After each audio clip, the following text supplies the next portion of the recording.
बिस्मिल्लाहिर्रहमानिर्रहीम। अस्सलाम वालेकुम वरहमतुल्लाहि वबरकातुहू।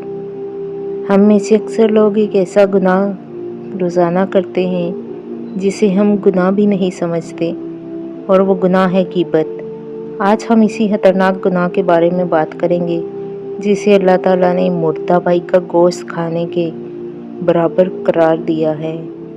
नबी करीम सल्लल्लाहु अलैहि वसल्लम ने फरमाया, क्या तुम जानते हो ग़ीबत क्या है?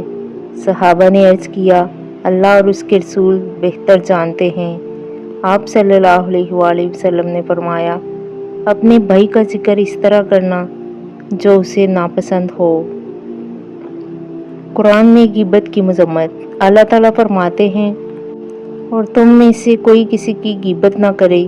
क्या तुम में से कोई पसंद करेगा कि वो अपने मुर्दा भाई का गोश्त खाए? सोचें, अल्लाह ने ग़ीबत को कितना घिनौना अमल करार दिया है। ग़ीबत के नुकसानात। नेकियां ख़त्म हो जाती हैं। नबी सल्लल्लाहु अलैहि वसल्लम ने फरमाया, क़यामत के दिन कुछ लोग आएंगे जिनकी नेकियां दूसरों को दे दी जाएंगी क्योंकि उन्होंने लोगों की ग़ीबत की होगी। अस्तग़फिरुल्लाह। दिल स्याह हो जाता है। ग़ीबत इंसान के दिल को सख्त और रूह को कमज़ोर कर देती है। मुआशरा तबाह हो जाता है। ग़ीबत से रिश्ते ख़राब होते हैं, नफ़रतें बढ़ती हैं, बदएतमादी पैदा होती है। एक सबक आमोज़ वाक़या।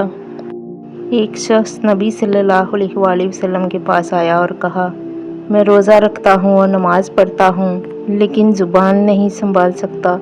आप सल्लल्लाहु अलैहि वसल्लम ने फरमाया, ऐसा शख्स जहन्नुम में जा सकता है सिर्फ ज़ुबान की वजह से। हदीस में आता है, नबी करीम सल्लल्लाहु अलैहि वसल्लम ने फरमाया, जो अल्लाह और आखिरत पर ईमान रखता हो वो बुराई की बात करे या खामोश रहे।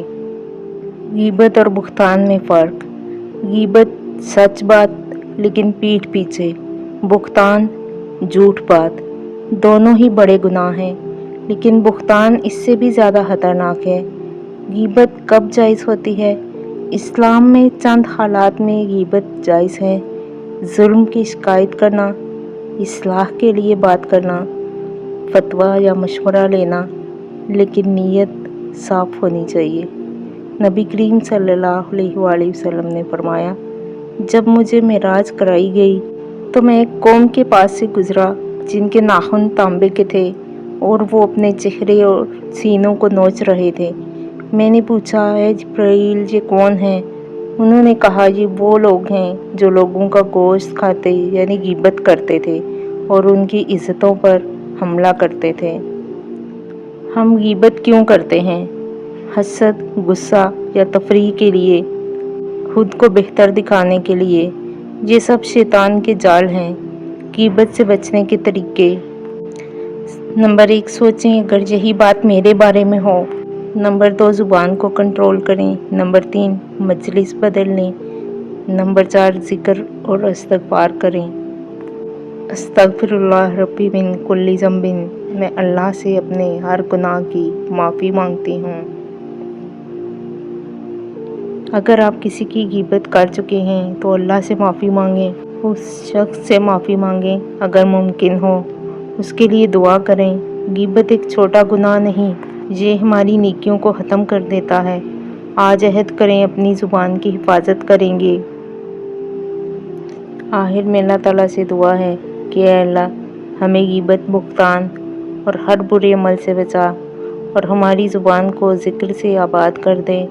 आमीन या रब्बिल आलमीन। अच्छी बात को फैलाना सदका जारिया है। वीडियो को ज़्यादा से ज़्यादा लाइक करें, शेयर करें और डेली हदीस के लिए चैनल को फॉलो करें।